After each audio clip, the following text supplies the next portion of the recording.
Hello student, welcome to my channel Ajab Gajab English.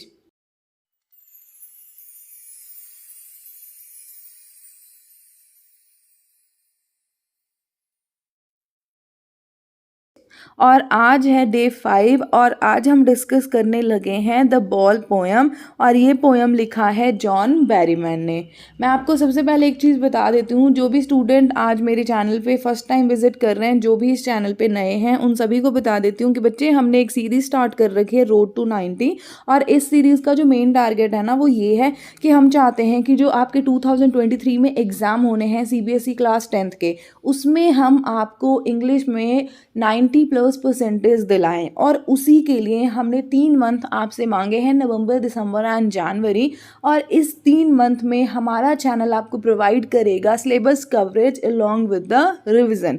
तो आज उसी सीरीज रोड टू 90 का 5th डे है। हमने ऑलरेडी 4 पोएम जो है वो कवर कर रखे हैं, 1 नवंबर, 2 नवंबर, 3 नवंबर एंड 4 नवंबर। आज है 5 नवंबर और आज हम करने लगे हैं द बॉल पोएम और ये लिखा है जॉन बैरीमैन ने। और ये 10th class CBSE class 10 first flight book का 5th पोएम है। तो चलिए इस पोएम को हम डिस्कस करना स्टार्ट कर देते हैं। अगर आप हमारे चैनल पे नए आए हों तो चैनल को सब्सक्राइब करना मत भूलना। वीडियो पसंद आते रहे तो वीडियो को लाइक कीजिएगा और शेयर भी जरूर करिएगा। सबसे पहले देख लो about the poet. About the poet में हमें क्या बताया जा रहा है कि scholar, professor as well as poet, जो हमारे जॉन बैरीमैन है बेटा, जो हमारे एट प्रेजेंट जो पोएट हैं इस पर्टिकुलर पोएम के, वो एक प्रोफेसर भी हैं, स्कॉलर भी हैं और क्या हैं, पोएट भी हैं। और इन्हें प्राइजेस भी बहुत सारे मिल चुके हैं। क्यों मिल गए हैं उनको प्राइजेस? क्योंकि इन्होंने एक द ड्रीम सॉन्ग, एक कलेक्शन निकाली थी जिसमें 385 पोएम थी। ठीक है, 385 पोएम जो है उसको क्लब करके एक कलेक्शन निकाली थी और उस कलेक्शन बुक का नाम क्या था? The dream songs. और ये कब पब्लिश हुई थी? 1969 में। और इसमें 385 पोएम जो है जॉन बैरीमैन की इंक्लूड करी गई है। एक चीज़ और याद रखना, जॉन बैरीमैन ही हैं जिन्होंने इन्वेंट करा था एक ऐसा स्टाइल जिसके बेस पे वो इमोशंस के ऊपर पोएट्री लिखते थे और इमोशंस को बहुत अच्छी तरीके से रिफ्लेक्ट कर पाते थे अपनी पोएम्स में। तो चलो अब हम इंट्रोडक्शन देख लेते हैं अपने पर्टिकुलर दिस पोएम की। तो याद रखना ये जो पोएम है ना, इसमें हमें क्या दिखाया गया है? Reality of life which everyone has to face one day. कि जो हर इंसान जो इस धरती पर आया है उसे कुछ ना कुछ फेस करना पड़ता है। ठीक है, उसके बाद वो कुछ ना कुछ चीज़ें उससे गुम हो जाती है। तो हाउ टू स्टैंड अप, हम अपने आप को दोबारा कैसे खड़े करें, किसकी अगेन जितनी भी ये मिजरीज हैं, ठीक है, या सौरों हैं, ठीक है, दुख है, उसको झेल कर दोबारा हमें किस तरीके से खड़ा होना चाहिए, उस चीज़ को ही सेंटर में रख के ये जो पोएम है वो बनाई गई है। चलिए अब हम पोएम को लाइन टू लाइन डिस्कस करते हैं, फिर आपको और भी ज़्यादा अच्छे से ये पोएम क्लियर हो जाएगी। वीडियो अच्छी लग रही होगी तो लाइक करना मत भूलना। चलो सबसे पहले देखो, पहले एक चीज़ बता देती हूँ बच्चे, ये पूरी पोएम ना एक स्टेंजा है, ठीक है, बट यहाँ पर मैंने क्योंकि काफ़ी लॉन्ग थी तो इस वजह से मैंने इसे 2 स्टेंजा में डिवाइड कर दिया है। तो फर्स्ट स्टेंजा जो है, ठीक है, उसमें देखो क्या कहता है, what is the boy now who has lost his ball, what is he to do? I saw it go merrily bouncing down the street and then merrily over there it is in the water। अब देखो ये जो 4 line है, पहले इसकी explanation समझ लो। क्या कहता है कि व्हाट, अब जो लड़का है वो क्या करेगा? ठीक है, कौन सा लड़का जिसकी अभी अभी बॉल जो है ना वो गुम हो गई है। ठीक है, मतलब क्या, एक चाइल्ड है, उसकी बॉल जो है वो गुम हो गई है।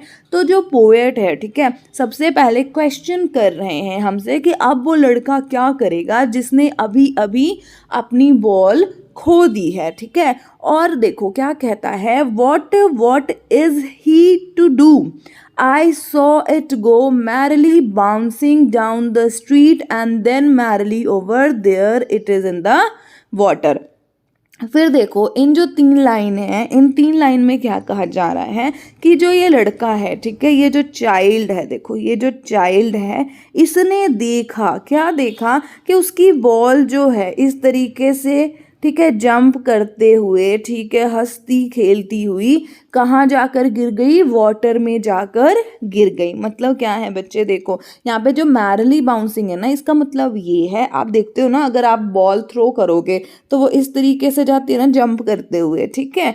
तो यहाँ पर बहुत ही अच्छे तरीके से प्रेजेंट किया जा रहा है कि जो चाइल्ड की बॉल है, ठीक है, जिससे वो खेल रहा था, वो धीरे धीरे जंप करती हुई धीरे धीरे कहाँ जाके वाटर में गिर गई है। और उसकी वजह से जो पोएट है वो ये क्वेश्चन पूछ रहे हैं रीडर से, ठीक है, कि अरे अब वो बच्चा करेगा क्या जिसकी बॉल जो है वो गुम गई है। क्लियर।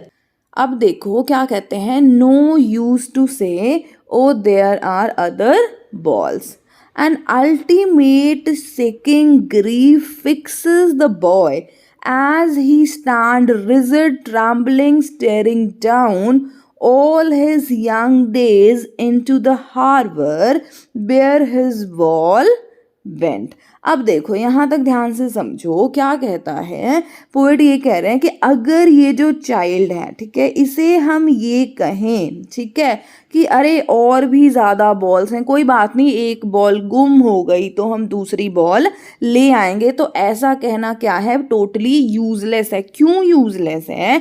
क्योंकि ये जो छोटा बेबी है बच्चे, उसके लिए ये जो बॉल है, ठीक है, वो बहुत ज़्यादा इंपॉर्टेंट है। क्यों? क्योंकि इसके साथ उसकी मेमोरीज जुड़ी हुई हैं, चाइल्डहुड की मेमोरी जुड़ी हुई हैं। ये वो बॉल है जिससे वो बचपन में खेल रहा है, खेलता होता था, और वही बॉल आज जो है वो गुम हो गई है। तो ये कहना कि हम और बॉल खरीद के ले आएंगे, ठीक है, ये बिल्कुल ही यूजलेस है। ठीक है, उसके बाद देखो क्या कहता है, जब बॉल गुम हो चुकी है तो जो बच्चा है, ठीक है, जो बच्चा है वो उसकी बॉडी फिक्स हो गई है। मतलब क्या, वो बिल्कुल भी हिल नहीं रहा है, ठीक है, वो रिजिड हो गया है। मतलब क्या, एकदम पत्थर की तरह हो गया है, वो कांप भी रहा है, ठीक है। ट्रैम्बलिंग का मतलब होता है कांपना, मतलब जो लड़का है उसकी बॉडी जो है कांप रही है, ठीक है, और उसमें कोई मूवमेंट नहीं है, और वो क्या है, कंटिन्यूसली देख रहा है हार्बर के पास। हार्बर क्या होता है, वाटर पॉइंट, जहां से जो पानी है ना वो स्टार्ट होती है, ठीक है। तो क्या कहा जा रहा है कि जो बॉय है उसने अपनी बॉल को गुम कर दिया, और उसकी वजह से वो आज बहुत ज़्यादा दुखी है, और वो कंटिन्यूसली जो है स्टेयर कर रहा है, देख रहा है हार्बर की तरफ जहां पर उसकी बॉल जो है वो गई है। ध्यान से समझो, देखो ये बॉय है, ठीक है, बॉय जो है बॉल के साथ खेल रहा था, तो ये जो बॉल है यहाँ पहुँची और यहाँ पे पानी वाला एरिया था, और बॉल जो है यहाँ पर जाकर पानी में गिर गई, ठीक है। तो ये जो चाइल्ड है वो कंटिन्यूसली इस पर्टिकुलर एरिया को देख रहा है, और वो बहुत ज़्यादा दुख है, और वो इतना दुखी है ना, जिसकी वजह से देखो, जब हम बहुत ज़्यादा डर जाते हैं तो हमारा शरीर काँप रहा होता है, ठीक है, और हमें कुछ समझ नहीं आ रहा होता, हम में कोई मूवमेंट नहीं होती है, ठीक है, कि मैं क्या करूँ क्या नहीं करूँ। ये वाली सिचुएशन जो है ना इस चाइल्ड की बनी हुई है, कि वो क्या है, उसकी बॉडी काँप भी रही है। क्यों? उसे लगा रही है हो क्या गया मेरे साथ, क्योंकि फर्स्ट टाइम ये जो चाइल्ड है ना उसकी कोई चीज उससे दूर हुई है। I hope it is clear. अब देखो क्या कहता है, I would not intrude on him a dime another ball is worthless. अब देखो क्या कहा जा रहा है कि मैं इस बच्चे को बिल्कुल भी इंटरप्ट नहीं करूँगा, ठीक है। ये जो सिचुएशन है यहाँ पर जाके मैं इस चाइल्ड को इंटरप्ट नहीं करूँगा, और ये तो बिल्कुल भी नहीं बोलूँगा कि भाई अ डाइम, डाइम क्या है बच्चे, करेंसी, जैसे हमारे इंडिया में होता है ना कि 1 रुपीज़ में 100 पैसे होते हैं, ठीक है। उसी तरीके से जो 1 सेंट होता है, ठीक है, उसमें क्या होता है, डाइम जो है एक छोटी स्मॉलेस्ट यूनिट है, ठीक है, यूएस की करेंसी की। आगे बात समझ में। तो क्या कहा जा रहा है कि अगर मैं उस चाइल्ड को जाके ये कहूँ कि एक डाइम, मतलब क्या, जो बॉल है उसकी कॉस्ट बहुत ही कम है, तो टेंशन मत ले, हम नई बॉल ले आएंगे, है ना, बहुत ही ज़्यादा गलत है, क्योंकि इस चीज़ का कोई फ़ायदा नहीं होगा। यहाँ पे एक मैं दोबारा रिकैप दे देती हूँ। देखो इस पर्टिकुलर स्टेंजा में हमें क्या बताया जा रहा है, एक छोटा बेबी है, ठीक है बच्चे, एक छोटा बेबी है जो बॉल से खेल रहा था और अचानक से उसने बॉल को थ्रो किया और बॉल इस तरीके से जंप करते करते पानी में जाके ना गिर गई, ठीक है। क्या पता उसके आसपास जहाँ पे बच्चा खेल रहा हो वहाँ पे कोई छोटा सा रिवर हो, ठीक है, या फिर आप जो देखते हो ना जो नालियाँ भी होती हैं वैसा भी आप समझ सकते हो, ठीक है, कि वैसा कोई एरिया हो, मतलब पानी वाला एरिया हो, ठीक है। तो वहां पर बच्चे की बॉल जो है वो चली गई और उसकी वजह से क्या वो बहुत ज्यादा दुखी हो गया है, ठीक है। वो कंटिन्यूसली उस जगह को देख रहा है जहां उसकी बॉल गुम हो गई है, ठीक है, उस पानी में गिर गई है ना, वहां पे वो कंटिन्यूसली देख रहा है और वो इतना ज्यादा दुखी है कि उसकी बॉडी पूरी तरीके से फिक्स हो गई है, ठीक है। वो कांप रहा है डर से कि अरे ये मेरे साथ क्या हो गया। और जो पोएट है वो इस चीज़ को देख रहे हैं और पोएट क्या कहते हैं कि अगर मैं ये बोलूँ इस बच्चे को कि कोई बात नहीं, हम दूसरी बॉल ले आएंगे, या उस बॉल की कॉस्ट इतनी ज़्यादा नहीं थी, तो ये बहुत ही क्या होगी, गलत होगा, क्योंकि इस पर्टिकुलर टाइम में जो कॉस्ट है ना वो मैटर नहीं करती है, बल्कि क्या मैटर कर रही है, इस पर्टिकुलर चाइल्ड की फीलिंग्स मैटर कर रही है उस बॉल के लिए। क्यों? क्योंकि इस बॉल के साथ उसकी चाइल्डहुड मेमोरी जो है वो जुड़ी हुई है। आई होप कि it is clear. Second stanza देखो, अब देखो क्या कहता है, now he senses first responsibility in the world of possession. People will take ball and balls will be lost always, little boy, and no one buy a ball back. Money is external. चलो अब यहाँ तक समझो क्या कहता है, क्या कह रहे हैं पोएट कि अभी, ठीक है, ये जो लड़का है वो मतलब कि सेंस कर रहा है, मतलब समझ रहा है first responsibility in the world of possession. मतलब क्या हुआ कि जो ये चाइल्ड है, ठीक है, वो छोटा है, पहली बार उसने कोई चीज़ उसकी जो है वो गुम हो गई है, तो आज वो सीख रहा है कि किस तरीके से कि हम अपनी चीज़ों की केयर कर सकते हैं, ठीक है। पोजेशन का मतलब होता है बेटा ओनिंग अ थिंग, ठीक है, कि अगर कोई चीज़ हमारी है तो किस तरीके से हम उसकी केयर कर सकते हैं, ठीक है, ताकि वो चीज़ हमसे गुम ना हो, ठीक है। उसके बाद देखो क्या कहता है, people will take ball and ball will be lost always, little boy. और फिर आगे देखो क्या कहते हैं, जो पोएट है वो ये बता रहे हैं कि जो लोग हैं, ठीक है, वो बॉल खरीदते हैं, बॉल गुम हो जाती है, और यहाँ पर जो बॉल है ना बेटा वो हर मटेरियल चीज़ के लिए सिंबलाइज करता है कि कोई भी चीज़ जो हम खरीद के लाते हैं, ठीक है, वो क्या होता है, या तो वो हमसे टूट जाती है या खो जाती है, ठीक है।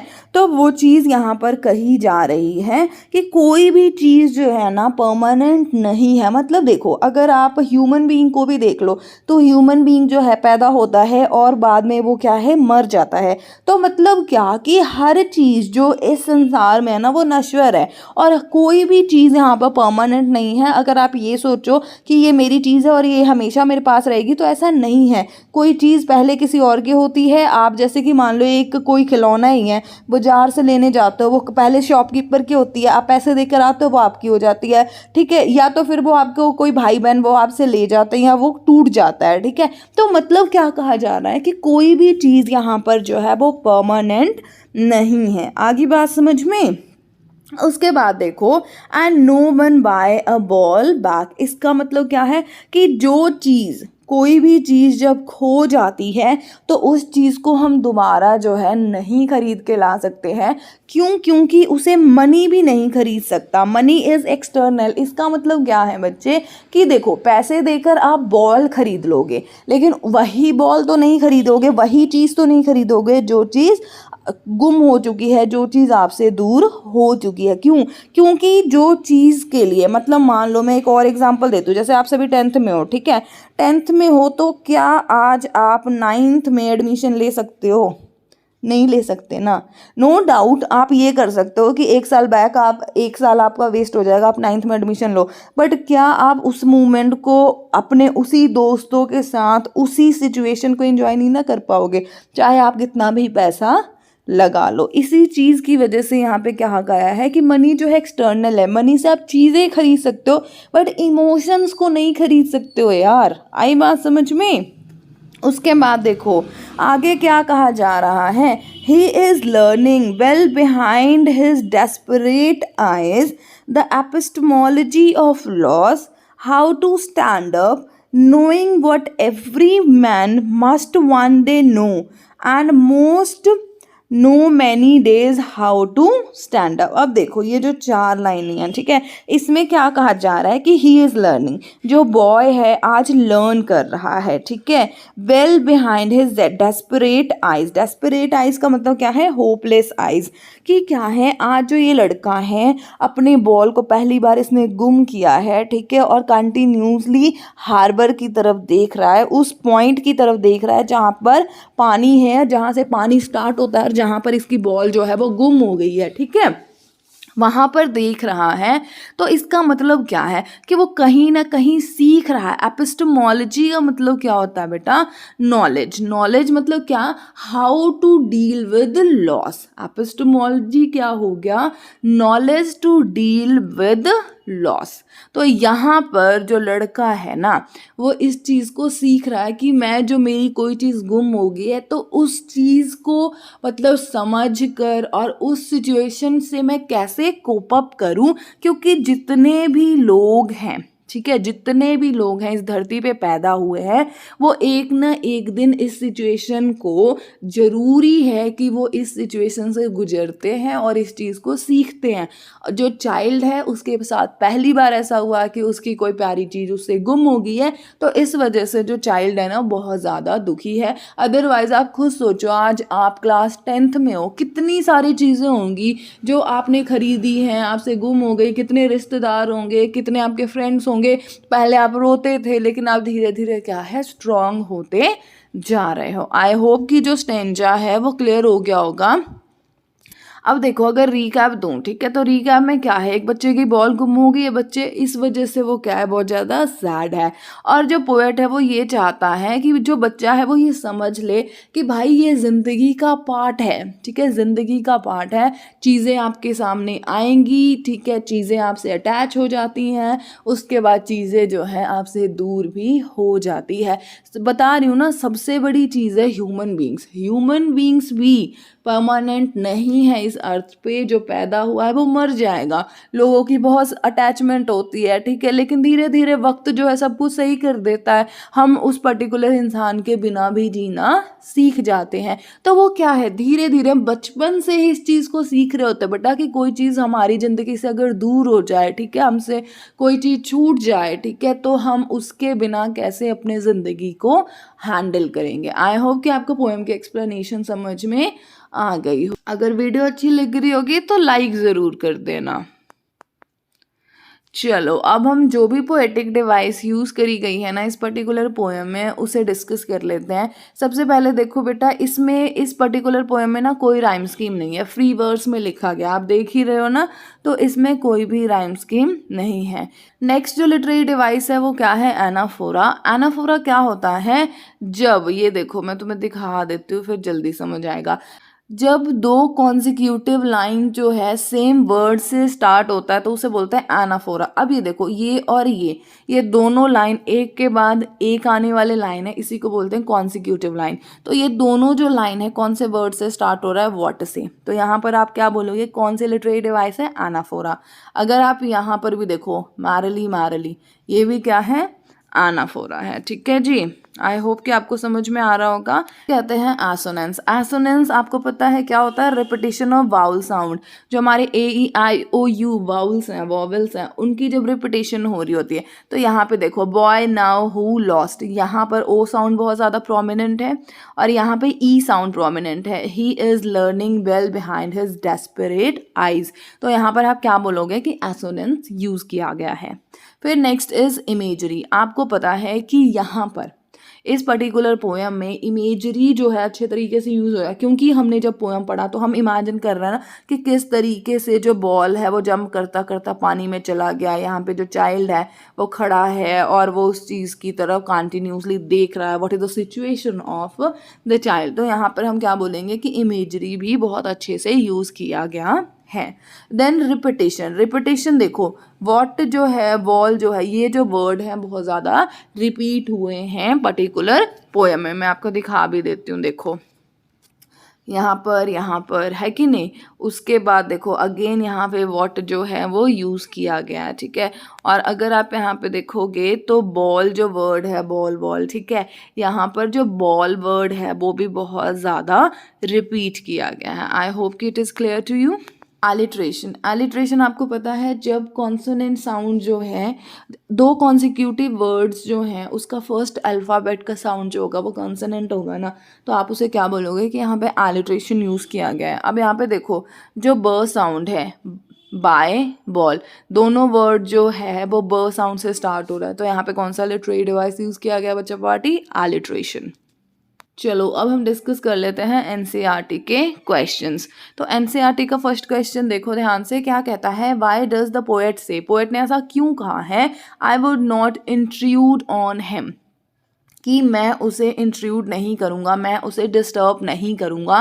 Y does not he offer him money to buy another ball, ऐसा क्यों नहीं उसने किया कि उसने जाके उसे पैसे दे दिए कि भाई जा तू दुखी मत हो, एक और बॉल खरीद के ले आ। बताओ इसका आंसर क्या होगा? इसका आंसर ये हो गया, यहाँ पर जो पोएट हैं उन्होंने ऐसा इसीलिए कहा है क्योंकि उन्हें पता है कि ये रियलिटी ऑफ लाइफ है कि कोई भी चीज़ परमानेंट नहीं है, और जो पोएट है वो ये चाहते हैं कि जो ये बच्चा है वो लॉस को कोप अप करे और दोबारा से स्टैंड हो जाए, ठीक है। और इसी वजह से उन्होंने ये उसको पैसे नहीं दिए कि ये लो तो पैसे और जाकर बॉल ले आओ, क्योंकि बॉल तो ले आ सकता है लेकिन वो फीलिंग्स नहीं खरीद के ला सकता है। तो इस वजह से पोएट चाहते हैं ना कि वो उस दुख से उभर जाए, ठीक है, खुद उभर जाए उस दुख से, ठीक है। वो नो डाउट वो सैड है, बट जब वो खुद उभर जाएगा तो सब कुछ क्या है वो नॉर्मल हो जाएगा, क्योंकि ये ज़िंदगी का पार्ट है कि आप कोई भी चीज़ लेकर आओगे वो चीज़ आपके पास परमानेंट नहीं रहेगी। I hope it is clear. अब सेकेंड क्वेश्चन देखो क्या कहता है, staring down all his young days into the harbour where his ball bent, do you think the boys has had the ball for a long time, क्या लगता है आपको कि जो बॉल है वो बच्चे के पास लॉन्ग टाइम से था? द आंसर इज येस, तभी तो उसकी मेमोरीज जुड़ी हुई है ना बच्चे। फिर देखो आगे क्या कहता है, is it linked to the memories of days when he played with him? yes, इसका भी आंसर क्या है? yes, कि ऑब्वियस ही बात है जब छोटे होते ये जो बच्चा है वो इस बॉल से खेलता था, ठीक है, तो इसकी वजह से इसकी जो मेमोरीज हैं इस बॉल से जुड़ी हुई हैं। Is it clear? Very good. अब नेक्स्ट क्वेश्चन देखो ध्यान से, क्या कहता है, what does in the world of possession mean, in the world of possession mean का मतलब क्या है कि कोई भी इंसान जो इस धरती पे पैदा हुआ है, ठीक है, उसके पास कुछ ना कुछ चीज़ें होती हैं, ठीक है, कुछ ना कुछ चीज़ें वो पोजेस करता है, कुछ ना कुछ चीज़ें होती है जिस पे उसका हक होता है, वो ओन करता है, ठीक है। और जब भी हम किसी चीज़ को ओन करते हैं तो उसकी टेक केयर करना किसकी जिम्मेदारी होती है? हमारी खुद की ही जिम्मेदारी होती है। I hope it is clear. Next question देखो, fourth question, do you think the boy has lost anything earlier, ठीक है, पिक आउट द वर्ड्स, क्या कहता है कि आपको क्या लगता है इस बच्चे ने पहले जो है कोई चीज़ गुम की है? तो द आंसर इज नो। आपको ऐसा क्यों लगता है? कौन सा वर्ड है? तो अगर मैं यहाँ पर आपको दिखाऊँ स्टेंजा की, ठीक है, तो यहाँ पे ये जो कहा गया है ना, he senses the first responsibility in the world of possession, ठीक है, कि पहली बार उसके साथ ऐसा हुआ है, पहली बार जो है वो रिस्पॉन्सिबिलिटी को जो है वो समझ रहा है, ठीक है।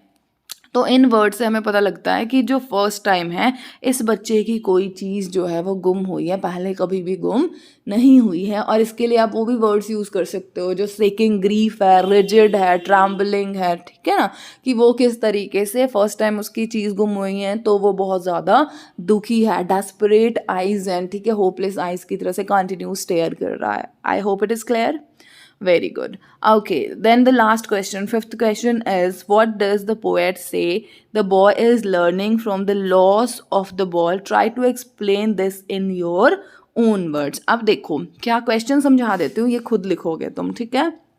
क्या कहता है, वॉट डज द पोएट से the boy is learning from the loss of the ball. यहाँ पर आप बताओ कि बच्चा जो है वो क्या सीख रहा है बॉल के लॉस होने की वजह से। आपको पता है ठीक है, अभी मैंने सारी पोएम एक्सप्लेन करी है, तो इस पर्टिकुलर क्वेश्चन का आंसर आप खुद बनाओगे, ठीक है, ये आपका होमवर्क है।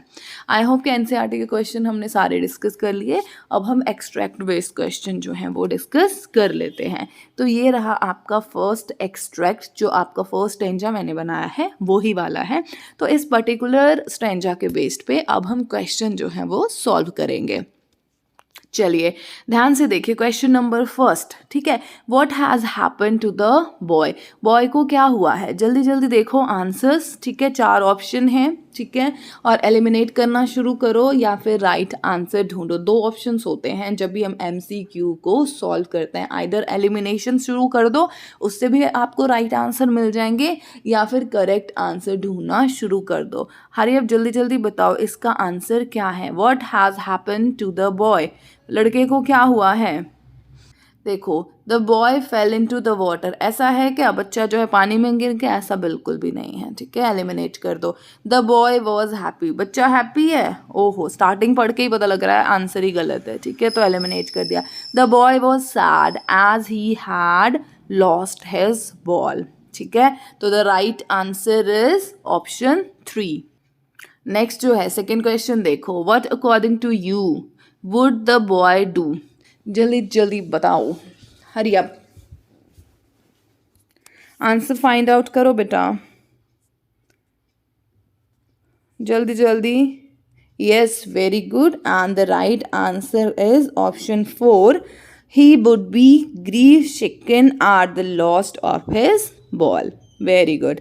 Then the third question is why is the boy in the state of shock, here are the options, hurry up, option A, option B, option C, option D, कौन सा सही है, जल्दी बताओ, जल्दी बताओ। वाई क्वेश्चन पूछा गया क्यों, क्यों जो लड़का है ना वो शॉक में है, जल्दी बताओ। The right option is option 3, he has lost his ball, very good. Next देखो, how has the loss affected the boy, question number 4 है कि किस तरीके से लॉस ने ना बॉय को अफेक्ट करा है, क्या उसकी सिचुएशन है। देखो ही वॉज एंग्री, नहीं जी ऐसा तो नहीं है। एक्सेप्टेड, ऐसा भी नहीं है भाई, एक्सेप्टेंस तो करीब ही नहीं है, ठीक है, जल्दी बताओ जल्दी बताओ। And the right answer is option 4, he is troubled and shocked at the lost, उसका अफेक्ट क्या होता है, ठीक है, मतलब क्या, देखो उसकी बॉल गुम हो गई तो उसका अफेक्ट क्या आया बच्चे पे, वो बहुत ज़्यादा ट्रबल्ड है और शॉक के कंडीशन में है, ठीक है जी, वेरी गुड। नाउ अब देखो क्वेश्चन नंबर 5 जो है बड़ा ध्यान से करना, what is the ball symbolic of, जो बॉल है वो किस चीज़ को सिंबल है, बताओ, जॉय, सॉरो, चाइल्डहुड या लाइफ, जल्दी। यहाँ पे ना मल्टीपल आंसर आएंगे और जो आंसर ज़्यादा आएंगे मुझे पता है चाइल्डहुड पे जाएगा आंसर, बट यहाँ पे याद रखना जो बॉल है वो सिंबलाइज कर रहा है बच्चे लाइफ को, ठीक है, बॉल जो है वो सिंबलाइज कर रहा है लाइफ को, चाइल्डहुड को थोड़ा ना सिंबलाइज करेगा। द रीज़न बीइंग क्योंकि बच्चा जो है उसकी चाइल्डहुड की मेमोरीज अटैच थी ना उस बॉल से, तब वो दुखी है, ठीक है, तो यहाँ पे जो बॉल है ना वो ज़िंदगी को दिखा रहा है बच्चे कि ज़िंदगी में बहुत सारी चीज़ें आएंगी, ठीक है, इवन यार लोग भी पैदा होंगे और वो भी मर जाएंगे। आ रही है बात समझ में। चलो सेकेंड स्टैंजा देखो, सेकेंड एक्सट्रैक्ट जो है वो सेकेंड स्टैंजा ही है। चलो the first question is what does the poet mean by the line he senses first responsibility, इसका मतलब क्या है, जल्दी जल्दी बताओ। हेयर आर द 4 ऑप्शंस, ये रहे देख लो जल्दी जल्दी, हरी अप बेटा, very good. The right option is option A. The boy should learn to take care of his things on his own. Very good. Now question number 2. What does the poet want him to learn? Poet क्या चाहता है बच्चे को कि वो क्या सीखे, जल्दी बताओ। 4 ऑप्शंस पड़े हैं तुम्हारे पास, जल्दी जल्दी बच्चे। Yes, and the right answer is loss and gain is a part of life. ये हम सभी को सीखना चाहिए, ठीक है। किसी चीज़ में इतना ज़्यादा अटैच मत होना कि वो चीज़ आपको ज़्यादा अफेक्ट करे, क्योंकि ये ज़िंदगी का पार्ट है। कुछ चीज़ आती हैं, कुछ जाती हैं, ठीक है। चलो नेक्स्ट क्वेश्चन देखो, वाई डज द पोएट से मनी इज एक्सटर्नल? क्यों कहा है कि मनी एक्सटर्नल है? जल्दी जल्दी बताओ, हरी आप, हरी आप, हरी आप। And the right option is option 2, ठीक है। कि जो मनी है वो हर चीज़ तो खरीद सकता है, लेकिन वो इमोशंस नहीं खरीद सकता। आप महंगी से महंगी चीज़ खरीद सकते हो मनी से, लेकिन वो चीज़ें नहीं खरीद सकते जो गुम हो चुकी हैं या फिर जो चीज़ ख़त्म हो चुकी हैं, जो मेमोरीज हैं। इमोशंस नहीं खरीद सकते आप पैसे से, ठीक है। Very good. And the fourth question देखो, what is the boy learning? जो बच्चा है वो क्या लर्न कर रहा है? बताओ बताओ, हरी आप। बच्चा क्या लर्न कर रहा है? To cope up with the loss, कि किस तरीके से लॉस को झेला जा सके। Is it clear? Very good. अब देखो फिफ्थ क्वेश्चन, ध्यान से समझना। What is the meaning of the phrase epistemology of loss? क्या है इसका मीनिंग? जल्दी बताओ, hurry up, hurry up, hurry up, hurry up. And the right option is option A. It means to understand the nature of loss. Is it clear? Good. Now the last question of this session is sixth question. देखो, what does every man needs to know one day? Hurry up, hurry up. सभी लोगों को एक दिन सीखना पड़ता है। क्या सीखना पड़ता है? And the right option is option C. Everyone experience loss in life, but one has to be strong. Is it clear? Very good. I hope कि आपको आज का सेशन अच्छा लगा होगा, आपने काफ़ी इन्जॉय किया होगा और ये पर्टिकुलर जो पोएम है वो अच्छे से क्लियर हो गई होगी।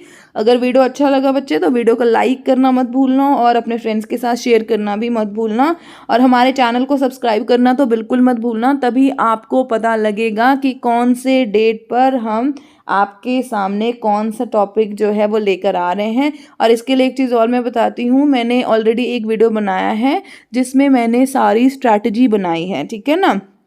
सारी स्ट्रैटेजी और सारा शेड्यूल जो है हमारे चैनल का, वो वहाँ पर मैंने अपडेट कर दिया है कि कौन से डेट पे हम कौन सा जो टॉपिक है वो कवर करेंगे। तो उसे सभी बच्चे जो हैं वो जाकर उस वीडियो को देख लेना, तो आपको बहुत ज़्यादा हेल्प हो जाएगी। तो चलिए मिलती हूँ आपको नेक्स्ट वीडियो में डे 6, ठीक है। डे 6, अरे डे 6 तो 6 को तो हमारी आई थिंक हॉलीडे है ना। हाँ 6 को संडे है। 7th डे 7th दो और 7 नवंबर को आपको मिलती हूँ, जिसमें हम एक और पोएम को डिस्कस करेंगे। तो चलिए तब तक अच्छे से रहना, हैप्पी रहना, मुस्कुराते रहना और अपना ध्यान रखना, ठीक है। Bye bye, take care, have a good day.